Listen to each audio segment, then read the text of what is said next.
बिस्मिल्लाहिर्रहमानिर्रहीम। Respectable dare viewers, अस्सलाम वालेकुम। आज एक रिमार्केबल टॉपिक के साथ हाजिर है। आज का टॉपिक जो है बहुत ही इम्पोर्टेंट है और इंग्लिश लिटरेचर और इंग्लिश लैंग्वेज से रिलेटेड है। तो जिसने भी हमारे चैनल को सब्सक्राइब नहीं किया वो सब्सक्राइब कर ले। जो सब्सक्राइबर है वो बेल आइकन को लाजमी दबाए ताकि हर नई वीडियो की नोटिफिकेशन सबसे पहले आपको पहुंच सके। और जो सब्सक्राइबर है वो वीडियो को ज़्यादा से ज़्यादा लाइक और शेयर किया करें ताकि बहुत सारे लोग उससे मुस्तफ़ीद हो सके। अब आज के टॉपिक की जानिब जाते हैं। आज का topic basically character analysis oblique characterization oblique major and minor character in the novel of Jude the Obscure by Thomas Hardy. यानी ये बेसिकली एक नावल है Jude the Obscure by Thomas Hardy. और थॉमस हार्डी जो है उसका novelist है और उसका राइटर है।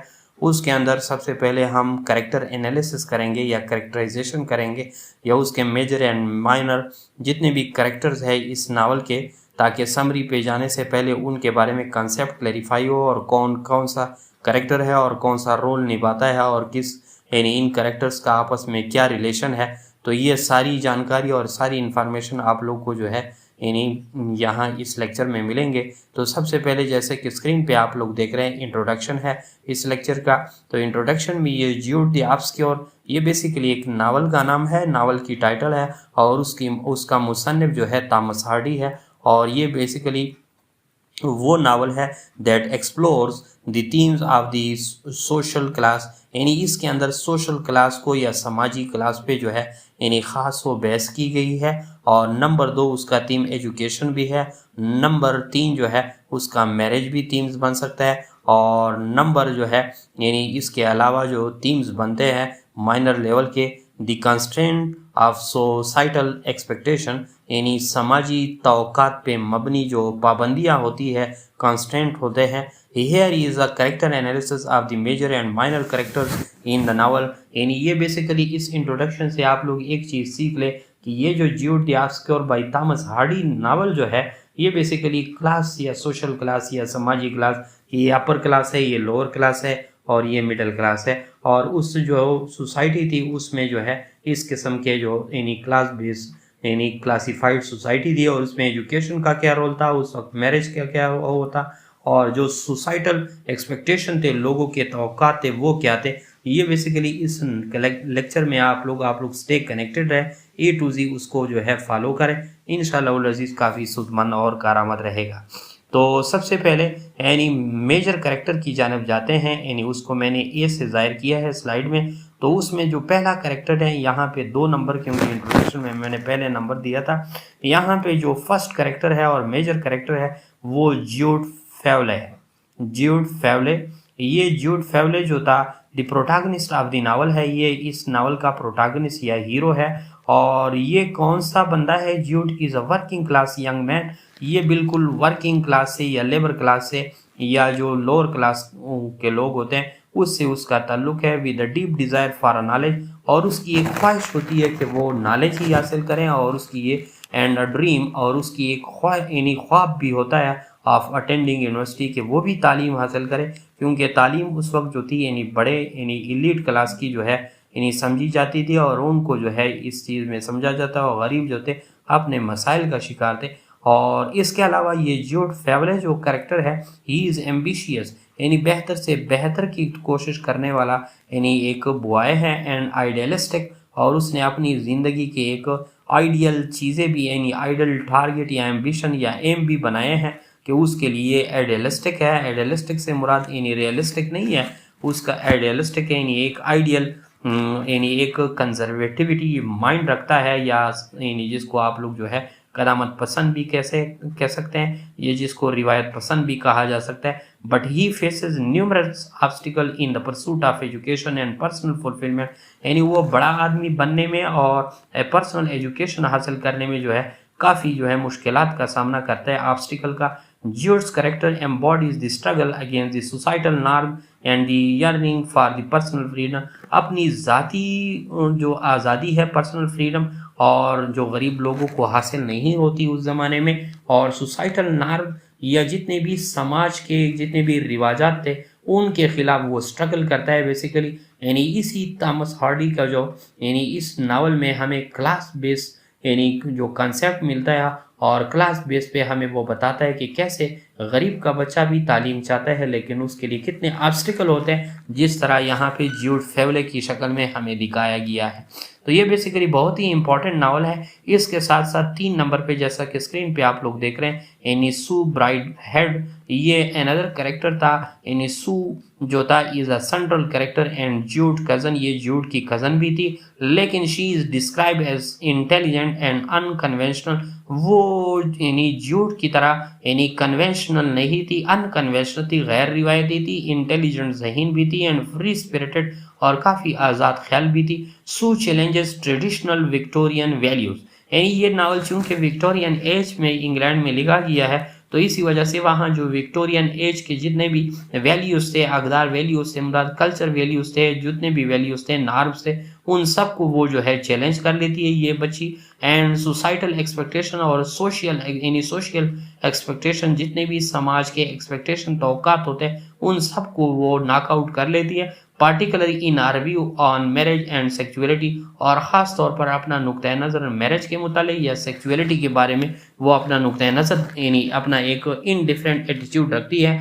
और इसी वजह से she becomes involved in a complex love triangle with Jude Richard यानी Phillotson and adding a layer of emotional turmoil to the narrative. यानी ये बेसिकली क्या है, यानी वो एक कम्प्लेक्स लव में जो ट्राइंगल है यानी ज्यूड के साथ भी है और रिचर्ड फेलरसन के साथ भी है, और उसके साथ एक यानी एक लेयर वो करता है यानी adding a layer of emotional turmoil to the narrative. और इसी वजह से इस नावल का जो नैरेटिव है, बयानिया है, वो काफ़ी जो है यानी जज्बात में तूफानी हैसियत इख्तियार कर लेता है इस सू के करेक्टर की वजह से।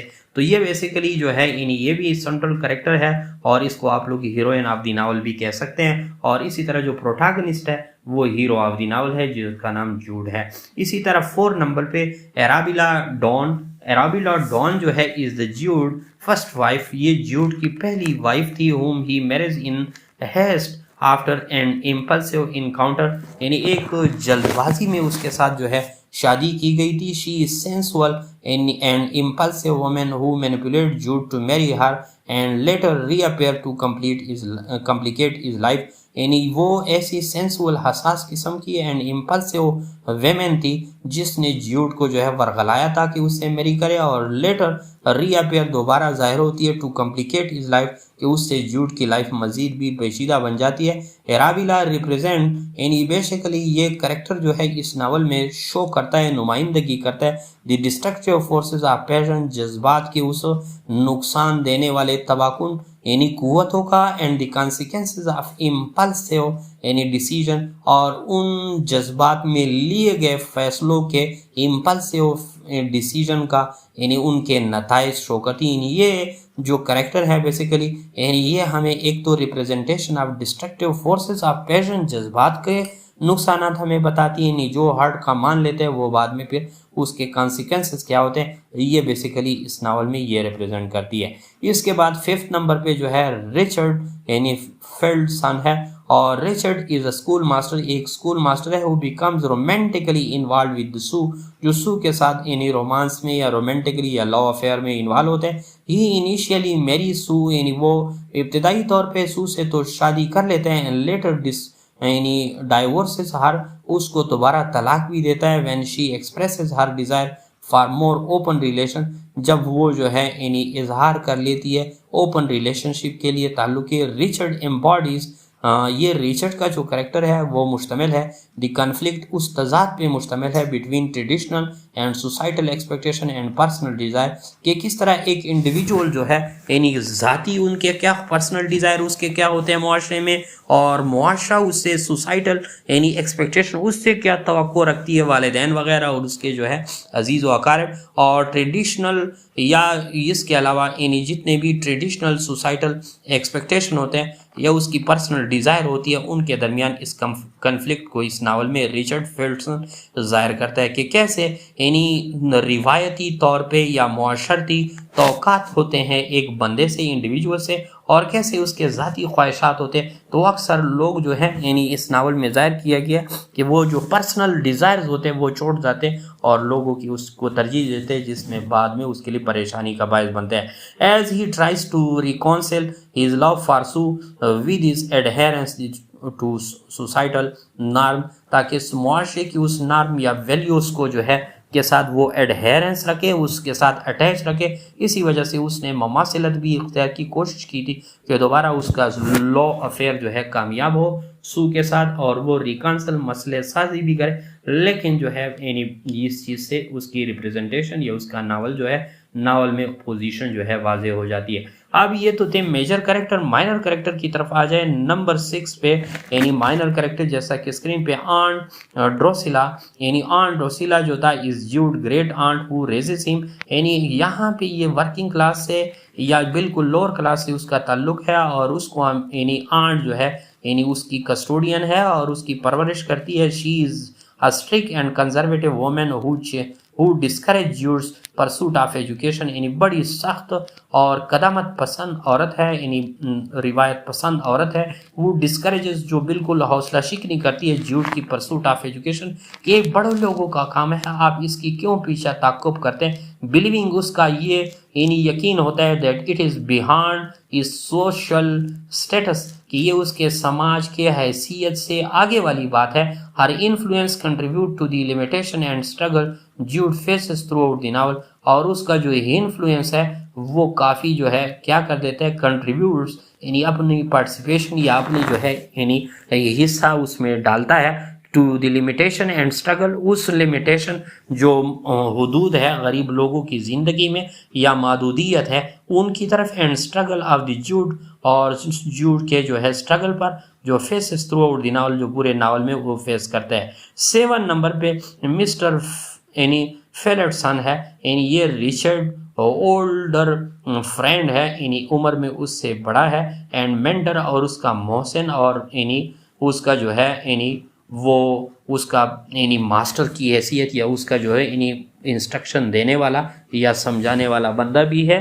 और इसके अलावा ये जो फेल्टसन कैरेक्टर है is the head master of the school, school का हेड मास्टर भी है। Where Sue and Jude meet, जहाँ पे वो दोनों मिल जाते हैं, और he plays a significant role in the story, और ये भी बड़ा सिग्निफिकेंट रोल प्ले करता है कहानी के अंदर, serving as a catalyst for various event and highlighting the complexity of marriage, societal expectation and personal desire, यानी एक कैटलिस्ट के तौर पर, या जिस तरह यानी केमिकल रिएक्शन होते हैं और वहाँ कोई एंजाइम जो है उस रिएक्शन को तेज़ कर लेती है, तो या कोई जो है इस तरह कैटलिस्ट के तौर पर इस रिएक्शन को तेज़ करने के लिए जो यानी केमिकल यूज़ करते हैं, तो ये बेसिकली यहाँ पे इसका जो रोल है फेल्टसन का, ये क्या कर लेते हैं, ये बेसिकली इसके मज़ीद इवेंट्स और बहुत सारे कम्प्लेक्सिटी को बढ़ाने में अपना रोल प्ले करते हैं, ख़ासकर मैरिज के, शादी, सोशल एक्सपेक्टेशन, समाज के जितने भी यानी तवक्कात होते हैं, एंड पर्सनल डिज़ायर और लोगों के ज़ाती जो है ख्वाहिशात के बारे में। इसके अलावा यानी 8 नंबर पे आप लोग देख रहे हैं लिटिल फादर टाइम।